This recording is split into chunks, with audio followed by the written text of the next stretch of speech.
Radio Universidad Austral de Chile. Síganos en redes sociales como Radio UH Valdivia en Instagram y Facebook, @Radio UH en Twitter, y visita toda nuestra programación en www.radiouh.cl. 10 de la mañana y 18 minutos, lo que habíamos anunciado, tenemos un nuevo espacio en Radio Universidad Austral de Chile. Por ahora lo voy a presentar yo porque estamos todavía resolviendo cosas formales, la continuidad, la cortina musical, esas cosas propias de cada espacio. Quiero darle la bienvenida a Claudia Arriagada, lo había dicho, ella es funcionaria de UH Inclusiva. Y bien, y por supuesto tiene un invitado hoy día que nosotros queremos que se sienta como en su casa porque ya es parte de los contenidos y de los protagonistas que habitualmente circulan, transitan y son parte de nuestra programación. Pero bueno, dejemos a Claudia, ella los va a saludar y los va a presentar. Claudia, bienvenida. Hola Miguel, ¿cómo estás? Bien. Bueno, gracias. Te dejo en tu radio, ¿te parece? Adelante, por favor. Muchas gracias. Bueno, buenos días a toda la comunidad universitaria y valdiviana. Como dijo Miguel, mi nombre es Claudia Arriagada, yo soy funcionaria del programa UH Inclusiva de la Unidad de Responsabilidad Social Universitaria, y hoy comenzamos nuestro primer capítulo del programa radial que tiene el nombre Todes, una sola voz, y la idea de tener este espacio es de alguna manera concientizar a la comunidad sobre el respeto por los derechos humanos, más allá de verlos como un acto de filantropía, de voluntades, sino como ser socialmente responsables, sobre todo como comunidad universitaria. Y para esto, como también ya dijo Miguel, nuestro primer invitado es Sebastián Smart, jefe regional del Instituto de Derechos Humanos.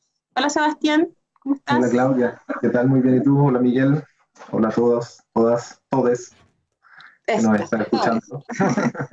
Sí. Bueno, entonces fue como para incluirnos a todos. Exactamente. Sí, y te invitamos para, como decíamos, para hablar sobre la importancia que tienen los derechos humanos, sobre todo para nosotros como universidad y el rol que cumplimos socialmente, y hablar sobre sostenibilidad social y cómo esto tiene directa relación con los derechos humanos. Y me gustaría que tú le pudieses explicar a las personas que nos están escuchando o que nos van a ver posteriormente ¿qué es la sostenibilidad social para la universidad? Excelente, sí, de todas maneras.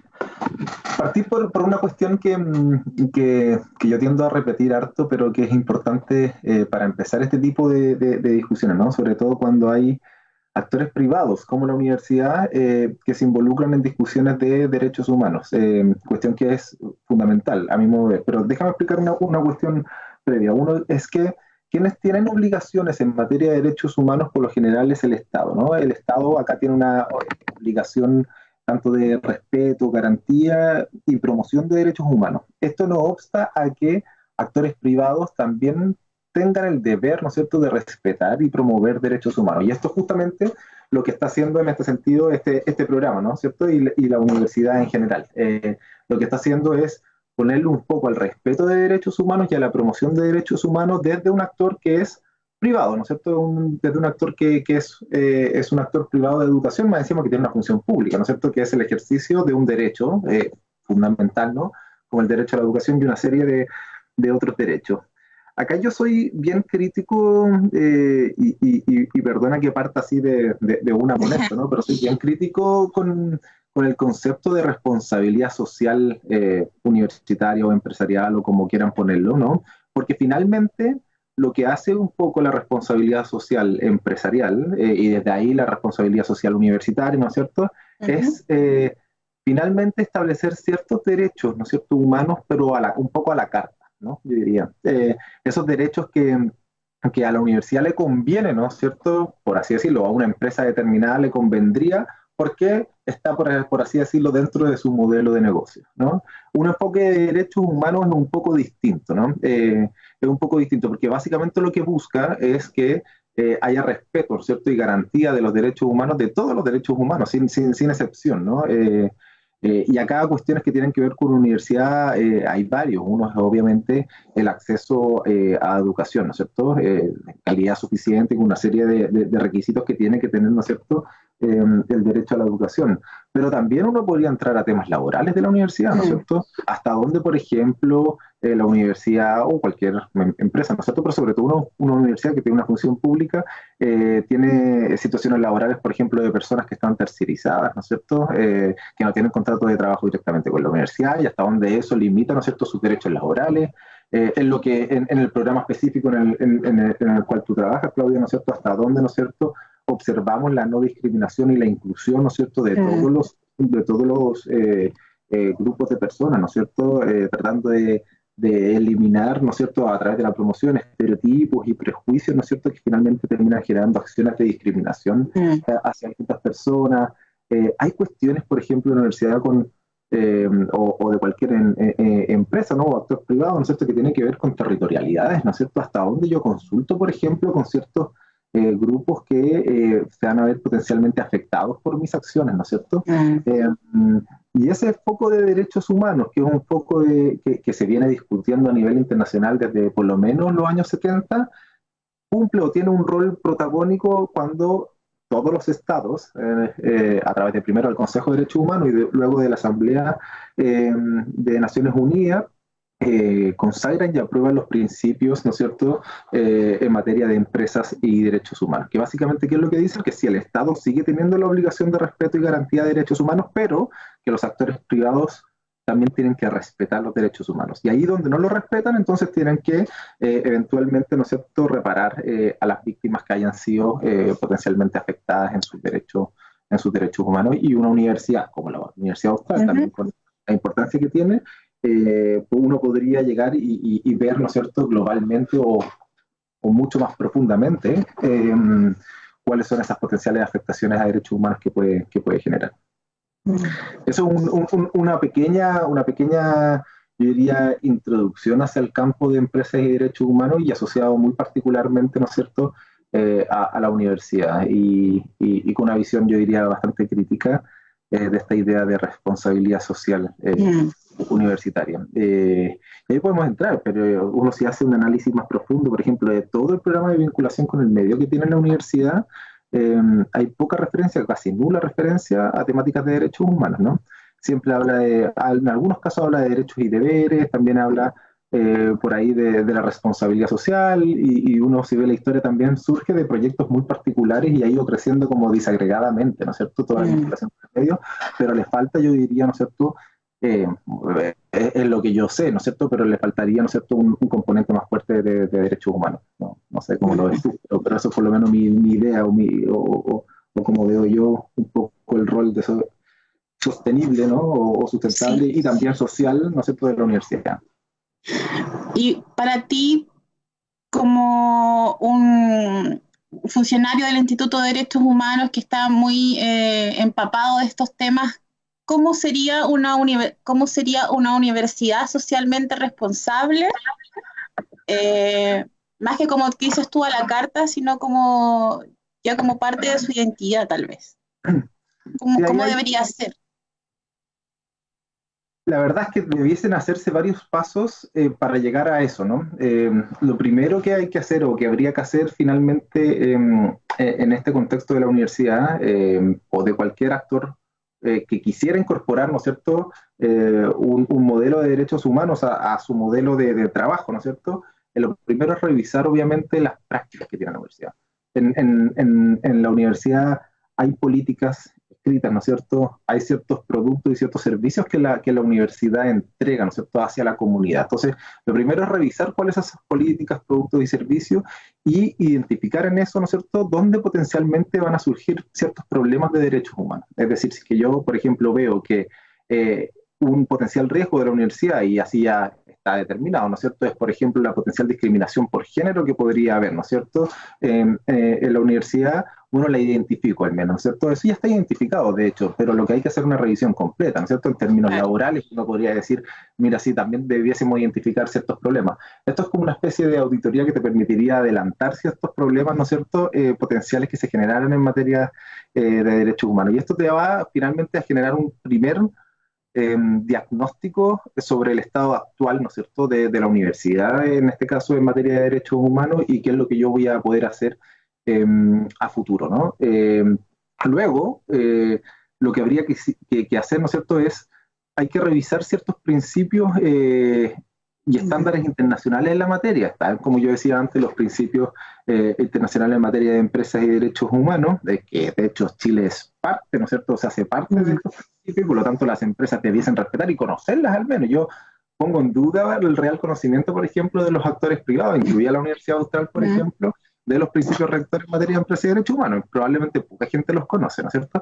Pero aparte, hay ciertos principios en materia de derechos humanos que están súper enfocados, por ejemplo, a la universidad.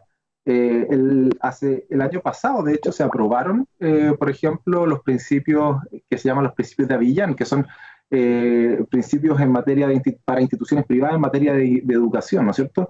Cumple, entonces, por ejemplo, la Universidad Austral con esos principios de Avillán, por ejemplo, uno podría empezar a revisarlo, ¿no es cierto? Y para eso es fundamental conversar, y esto es lo que estamos haciendo ahora, ¿no es cierto?, por conversar con distintos actores interesados, ¿no? Conversar con los estudiantes y las estudiantes, ¿no es cierto?, conversar con académicos, como decía antes, con las comunidades afectadas territorialmente, con trabajadores tercerizados, saber cuáles son efectivamente esos potenciales problemas que ellos están viendo, y también obviamente con especialistas en materia de derechos humanos para hacer avanzar esto, ¿no es cierto? Y dentro de este proceso como de consolidación de conocimiento en materia de derechos humanos, que no necesariamente está, lo que hay que generar también son oportunidades internas de aprendizaje, ¿no? Y acá uno lo debiese ver a todo nivel, debiesen haber cursos sin lugar a dudas, ¿no es cierto?, para estudiantes de todos los niveles, ¿no es cierto?, tanto de pregrado como de posgrado, pero también cursos para académicos, para profesionales, para gente que trabaja en la universidad, incluido, yo diría, el nivel directivo. Y de hecho esto lo dicen los propios principios rectores en materia de empresa y derechos humanos.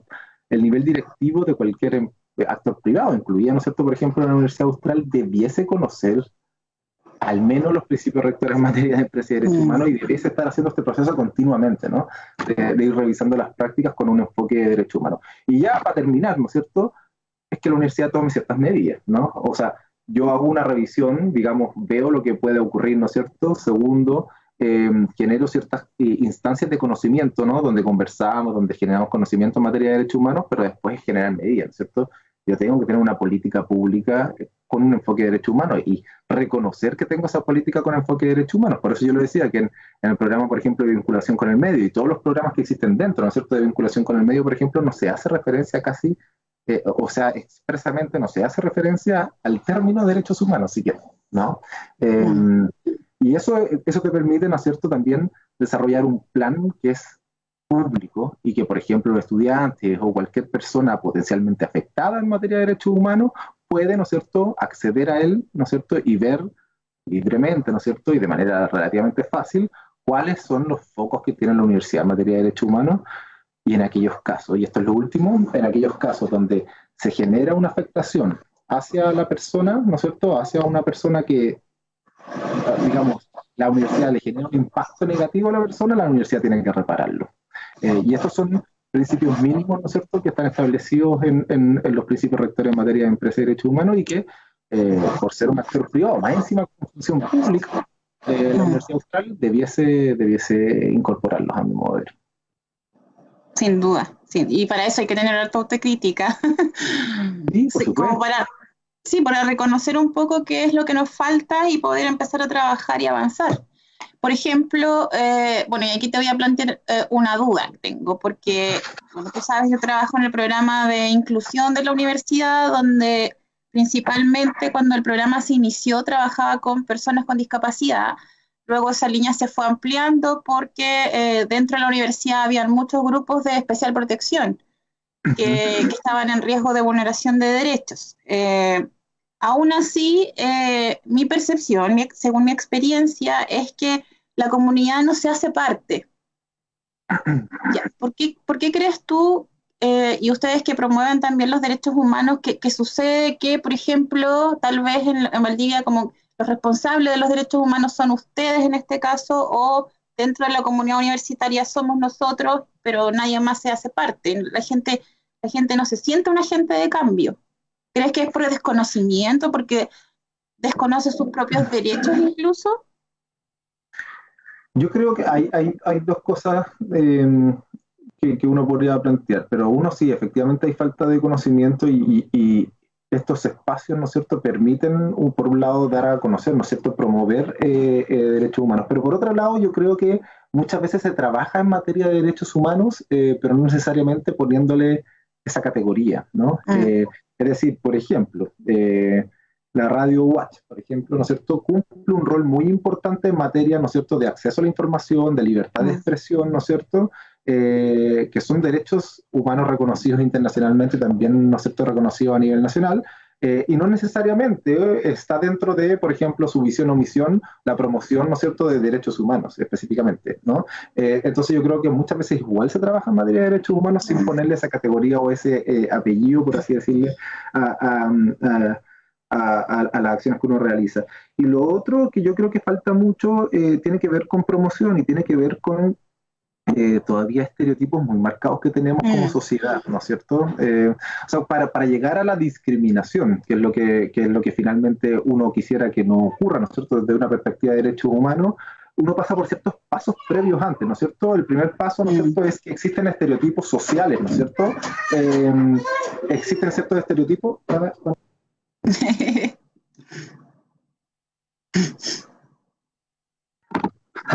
Mi hijo ahí está. Entonces hay ciertos estereotipos primero sobre ciertas personas o situaciones particulares que nos llevan, yo diría, a generar ciertos prejuicios, ¿no es cierto?, que ya tiene que ver más con lo interno de uno, ¿no? Y esos prejuicios te llevan a generar una acción que finalmente termina discriminando y generando un perjuicio a la otra persona. Yo creo que lo que no hemos trabajado mucho aún, ¿no es cierto?, tiene que ver con estos estereotipos, ¿no? Por poner un ejemplo súper burdo, ¿no? Pero si yo digo, por ejemplo, Catalina, ¿no es cierto?, es una niña con discapacidad, por ejemplo, ¿no es cierto? Un estereotipo podría ser, ¿no es cierto?, bueno, Catalina necesita ayuda. Y es un estereotipo que está súper marcado, ¿no es cierto?, en la sociedad chilena, ¿no es cierto? Pero después yo ese estereotipo lo paso al nivel interno mío y digo, es que Catalina no solamente necesita ayuda, a mí me da lástima Catalina.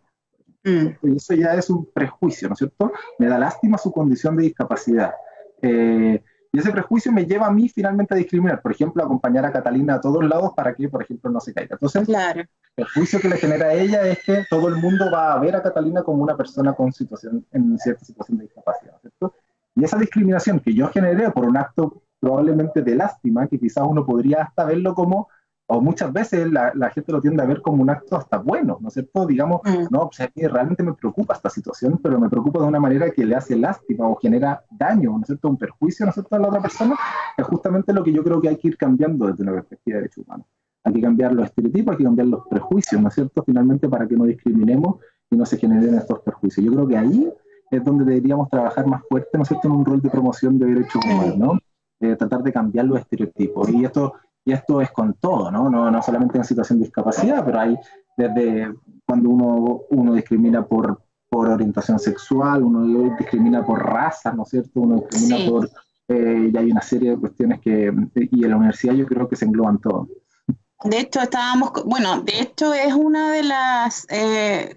lo compartimos porque tenemos un grupo de estudiantes que trabaja con nosotros como laborantes y tutores y lo conversamos. Cómo difundimos estos temas dentro de la universidad y llegamos, claro, el nudo crítico sin duda eran los estereotipos. De repente comenzábamos, por poner un ejemplo, con los profesores. Ya, ¿qué vamos a hacer con los profesores? Vamos a comenzar por enseñarles metodologías como el diseño universal de aprendizaje.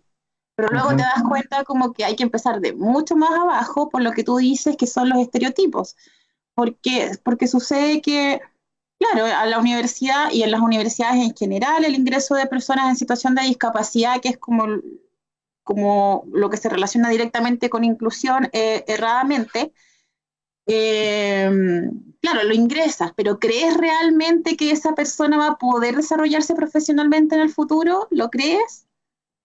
Generalmente no se cree. Entonces, que la persona tenga el ingreso, la permanencia y el egreso, en este caso en una situación de discapacidad, no le asegura nada. O sea, existe una ley de inclusión laboral, pero ¿va a haber algún empleador que realmente va a creer en las capacidades de esa persona? Entonces, efectivamente, la raíz está en estos estereotipos. Y estos estereotipos, no sé si tú lo compartes, pero se promueven mucho a través de los medios de comunicación. Completamente, sí. Sí. No, completamente. Pero también yo creo que hay cuestiones estructurales, o sea, de todas formas los medios de comunicación tienen una responsabilidad súper importante, pero también creo que hay cuestiones estructurales de cómo hemos ido diseñando, por ejemplo, las políticas públicas o incluso las políticas universitarias, ¿no es cierto?, hacia ciertos grupos de especial protección, ¿no? Uno cuando ve, por ejemplo, toda la política pública, por ejemplo, relacionada con niños, niñas y adolescentes, por ejemplo, a nivel nacional, no pone en el centro los derechos de niños, niñas y adolescentes, sino que pone al niño, niña y adolescente como sujeto de programas, básicamente. Sí. Entonces yo no veo al niño, niña y adolescente como alguien, por ejemplo, que tiene realmente la posibilidad de participar en el diseño de las políticas públicas, sino simplemente como un sujeto que recepciona ciertos programas, ¿no? Lo mismo puede pasar o puede ocurrir, yo desconozco la interna, ¿no es cierto?, de la universidad, pero lo mismo puede ocurrir con ciertos programas, ¿no es cierto? Cuando, por ejemplo, para no hablar de UH inclusiva, ¿no es cierto?, pero si yo pongo un programa, por ejemplo, de trabajo, digamos, con personas en situación de pobreza, y yo lo que hago es poner al grupo, personas en situación de pobreza, como un grupo recepcionador de programas, ¿no es cierto?, de la universidad, en vez de ir y escucharlo, ¿no es cierto?, y preguntarles cuáles son los derechos que ellos quieren ejercer. Entonces no estoy con un enfoque de derechos humanos, sino que estoy finalmente con un enfoque probablemente de responsabilidad social empresarial, donde a mí lo que me importa, ¿no es cierto?, como universidad o como empresa, lo que sea, ¿no es cierto?, es salir, por ejemplo, en la prensa diciendo, mira que estoy ayudando, por ejemplo, con las cajas solidarias, ¿no? En vez de ir a escuchar, ¿no es cierto?, a la persona que está en situación de pobreza y decirle, bueno, ¿necesitas realmente una caja solidaria o necesitas quizás, no sé, gas para cocinar? No tengo idea. Claro. Eso es poner finalmente a una persona en situación de pobreza como un sujeto de derechos y no como una persona que finalmente va a recepcionar, porque finalmente lo que hacemos con eso es generar más estereotipos, más prejuicios, ¿no es cierto?, hacia la persona, y yo creo que ahí nos falta harto como sociedad, y yo no solamente como universidad, sino que como sociedad, entender ciertos estereotipos, ¿no es cierto?, o tratar de eliminar ciertos estereotipos. Es decir, cuando yo, por ejemplo, y si tú vas a preguntar todavía, lamentablemente, pero si tú vas a preguntar, por ejemplo, a cierto tipo de colegio, a los apoderados, por ejemplo, le dice, no, el profesor de educación física, por ejemplo, tiene orientación sexual homosexual. Ah, no, puede ser un peligro, por ejemplo, para mí, pero todavía existe ese estereotipo, ¿no es cierto? Y lamentablemente no hemos sido capaces todavía de calar tan profundo como para poder generar esos cambios de los estereotipos y finalmente que esos estereotipos no terminen discriminándose. Eso es lo que, desde una perspectiva de derechos humanos, uno es lo que debería buscar, ¿no es cierto? Evitar la discriminación a todo evento. Bueno, entonces, como reflexionando de lo que tú decías, principalmente si queremos promover los derechos humanos y donde está implícita la inclusión, o sea, esto, por lo menos para mí, la inclusión no es un tema aparte de los derechos humanos, sino que está todo implícito.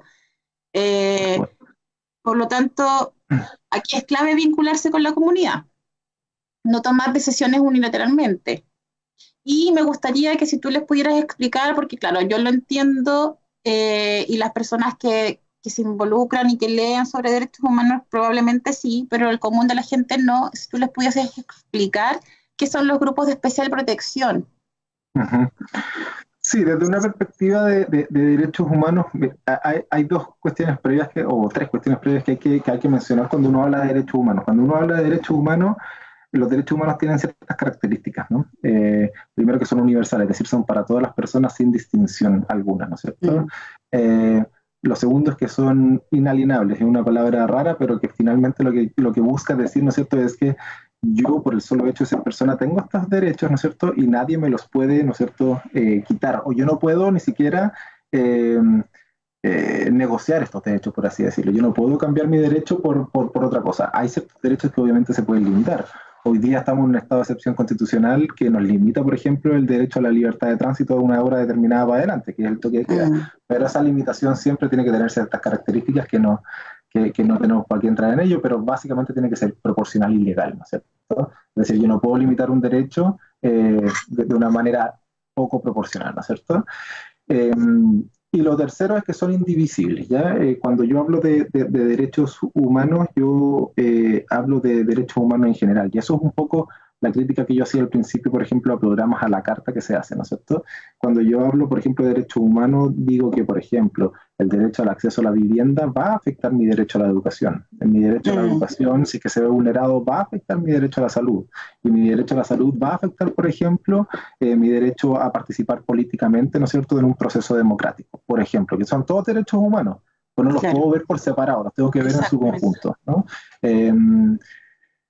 Dicho eso, hay ciertos grupos que todavía estructuralmente, ¿no es cierto?, están en cierta desventaja frente a otros grupos. Y hay ciertas categorías, ¿no es cierto?, de especial protección que cuando uno las suma incluso, ¿no es cierto?, están en aún mucho mayor desventaja que otros grupos. Históricamente, por ejemplo, discriminados han sido pueblos originarios, mujeres, niños, niñas y adolescentes, personas privadas de libertad, ¿no es cierto? Cuando ya las mezclo, ¿no es cierto? Y tengo, por ejemplo, discriminaciones multidimensionales, es decir, por ejemplo, una niña, niña y adolescente de pueblo originario, ¿no es cierto? Que ha sido discriminada por el Estado y que, por ejemplo, potencialmente pudiese estar, ¿no es cierto?, privada de libertad. Es decir, desde ahí yo tengo que generar ciertas alternativas desde el derecho internacional de los derechos humanos para que esa niña, niña y adolescente con todas esas otras categorías, ¿no es cierto?, que pusimos, ¿no es cierto?, pueda tener o pueda ejercerse la vida con un cierto grado de igualdad, ¿no es cierto?, y no discriminación con el resto de las personas que no han sido discriminadas históricamente. Entonces, el derecho internacional de los derechos humanos, si bien parte de esta idea de universalidad, igual reconoce que hay ciertos grupos que merecen o que necesitan cierta especial protección. Y desde ahí han ido surgiendo, ¿no es cierto?, ciertas convenciones, tratados internacionales y una serie de otros principios, ¿no es cierto?, que básicamente se enfocan particularmente en ciertos grupos de especial protección. Tenemos, por ejemplo, convención para personas con discapacidad, tenemos para niños, niñas y adolescentes, por supuesto, de pueblos originarios, ¿no es cierto?, en materia de personas privadas de libertad y principios. Es decir, cuando uno empieza a ver el derecho internacional de los derechos humanos, si bien parte de esta idea de universalidad, ¿no es cierto?, también establece, ¿no es cierto?, ciertos derechos específicos para que las personas que históricamente han sido discriminadas puedan ejercer, ¿no es cierto?, sus derechos sin ningún tipo de discriminación, por supuesto, y en grado de, ojalá, de igualdad con el resto de las personas que habitan, ¿no es cierto? Eso sería en términos muy, muy sencillos, ¿no? Cuando hablamos de categorías que merecen cierta especial protección, ¿no es cierto?, en el derecho internacional de los derechos humanos, ¿no? Es decir, para partir con un grado de equidad, ¿no es cierto?, y de igualdad, se requieren, ¿no es cierto?, ciertos grados de, a algunos les gusta llamarlo discriminación positiva, la verdad es que es un mal concepto, ¿no es cierto?, pero que más bien poner en cierto grado de igualdad a ciertos grupos, ¿no es cierto?, de personas que han estado históricamente o estructuralmente discriminadas, ¿no? Eso sería. Sebastián, y lo último, preguntarte ya como en términos de nosotros como universidad y que somos generadores de los profesionales del futuro que van a impactar socialmente y de generadores de conocimiento también. ¿Qué competencias crees tú desde los derechos humanos también deberían tener los profesionales del siglo XXI, que también entiendo se promueve bastante a través de la Organización de las Naciones Unidas, pero como que es un poco desconocido también? Sí, ahí hay varios, ¿no? Pero uno de ellos yo creo que es entender o comprender esta idea de derechos humanos como una idea que es multidimensional y que no se enfoca, por ejemplo, en solamente una cosa. Yo creo que todavía si uno va a hacer encuestas, ¿no es cierto?, en Chile particularmente sobre derechos humanos, la mayoría de las personas asocia la palabra derechos humanos o el concepto de derechos humanos a ciertas violaciones graves, ¿no es cierto?, y sistemáticas ocurridas durante el periodo de la dictadura, ¿no es cierto?, en el país, ¿no?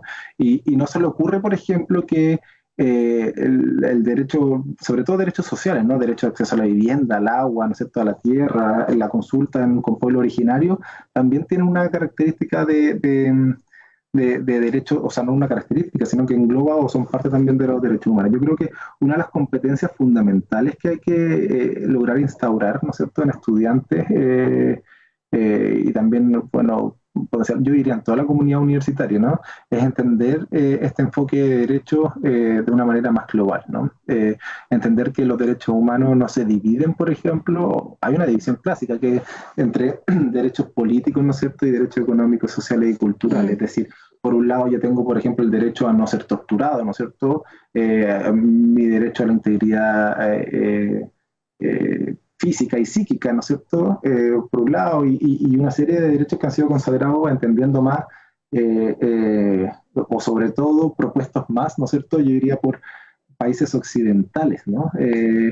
Y por otro lado, tenemos toda una gama de derechos que son los derechos económicos, sociales, culturales y ahora también agregados los ambientales, y que se tienden a pensar como por separado, ¿no? Claro. Pero si finalmente, poniendo el mismo ejemplo antes, si un derecho social mío, que es el derecho a la vivienda, va a afectar mi derecho a la salud y va a afectar mi derecho a la educación, y ese también va a terminar afectando, por ejemplo, mi derecho a un derecho político, que es a participar en la vida política, yo no los puedo pensar por separado, ¿no? Tengo que pensarlos en conjunto. Yo creo que una de las grandes cuestiones a lo que tenemos que llegar es a pensar, ¿no es cierto?, por ejemplo, las políticas públicas o lo que yo voy a desarrollar, donde sea que lo desarrolle, puede ser en el mundo privado también, ¿no? Pero las políticas públicas, el desarrollo del mundo privado y todo, con un enfoque de derechos humanos, ¿no?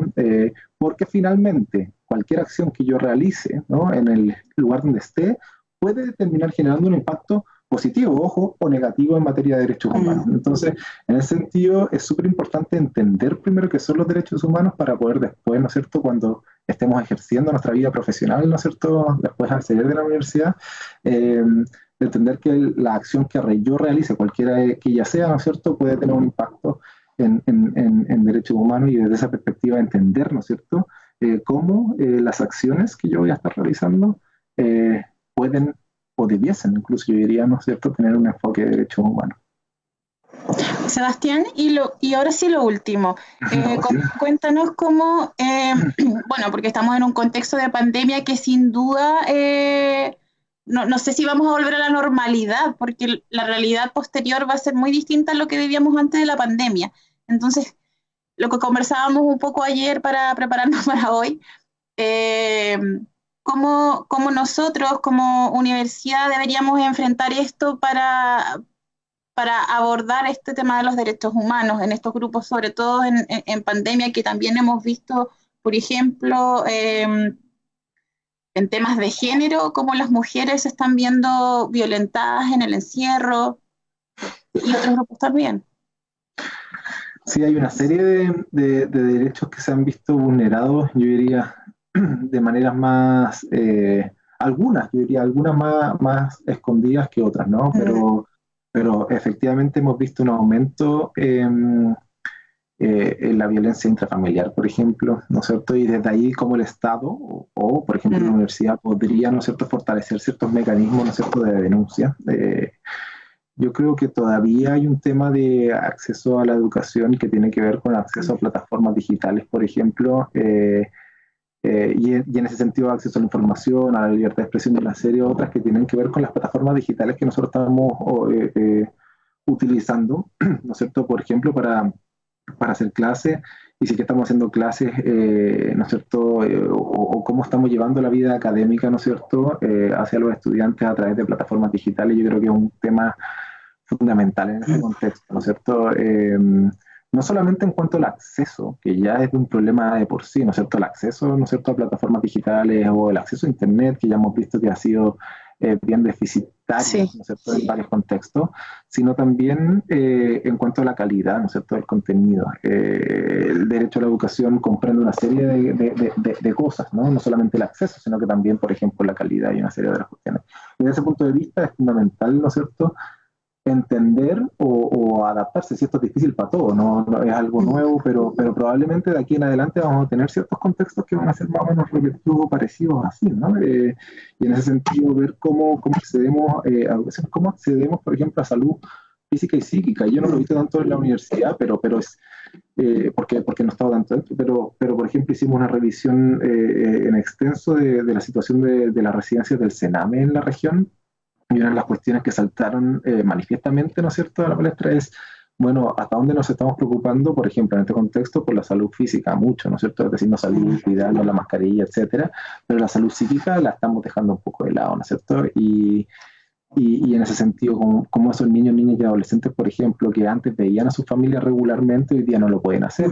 ¿Cómo lo hacen en el contexto de la universidad? Los estudiantes, ¿no es cierto?, que tienen que trabajar desde la casa muchas veces, asistir a clases, muchas veces hacer cuidados familiares, ¿no es cierto?, hacer varias actividades que antes, por ejemplo, si tienen niños o niñas, ¿no es cierto?, iban a la escuela y no necesariamente tenían el cuidado de ellos, pero hoy día el estudiante tiene que ser estudiante, profesor y muchas veces trabajador, ¿no? Y de esa perspectiva, cómo la universidad se adapta también, ¿no es cierto?, a esa realidad del estudiante que está muchas veces sobrepasado, ¿no? Hay que decir, los profesores también, en muchos casos es exactamente lo mismo, ¿no es cierto? Entonces, preocuparse por la salud psíquica creo que es algo fundamental, sobre todo de los grupos que uno tiene más cercano a la universidad, que son aquellos con los cuales uno trabaja, ¿no es cierto? Y nosotros lo que hemos visto también en este contexto y que tiene que ver un poco con lo mismo, y yo no sé si se da tanto tampoco en la universidad, pero tiene que ver con grupos de adultos mayores y tiene que ver con el cuidado, el respeto y de la garantía y derechos que tienen los adultos mayores, ¿no es cierto?, que muchas veces han sido vulnerados. Otro tema que viene en la universidad fuerte es el derecho, ¿no es cierto?, a manifestarse, ¿no es cierto?, el derecho a la protesta. ¿Cómo se va a ejercer el derecho a la protesta en este contexto?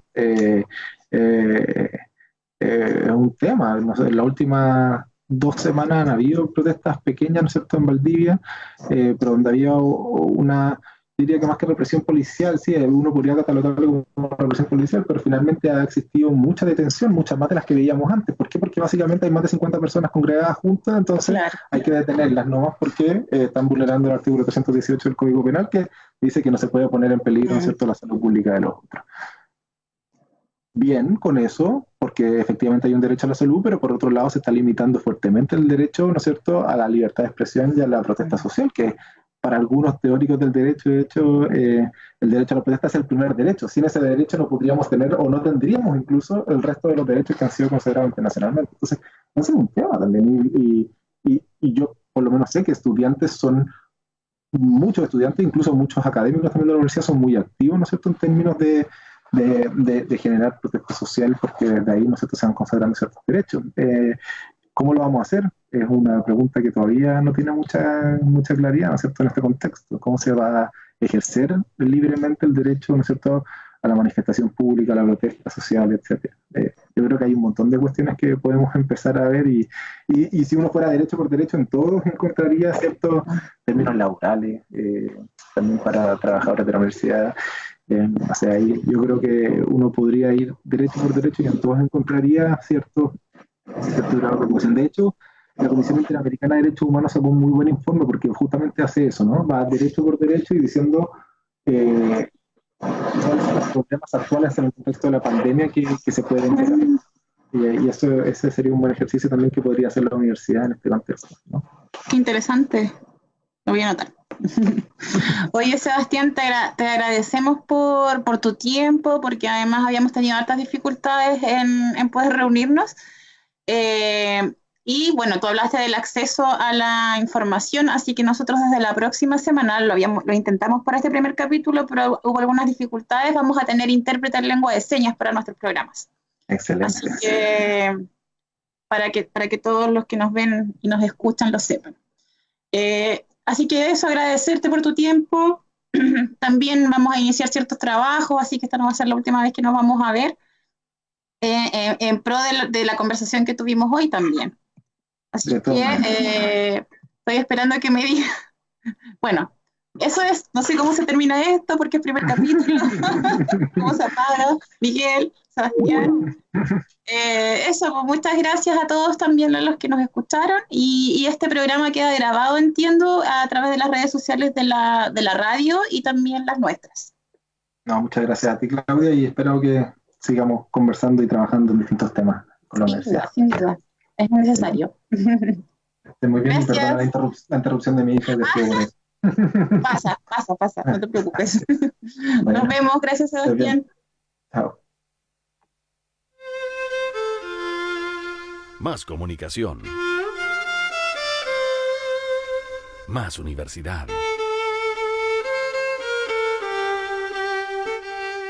Radio Universidad Austral de Chile. Construyendo educación superior desde las comunidades del sur austral. La Universidad Austral de Chile contribuye a la descentralización y acceso a la educación superior, aportando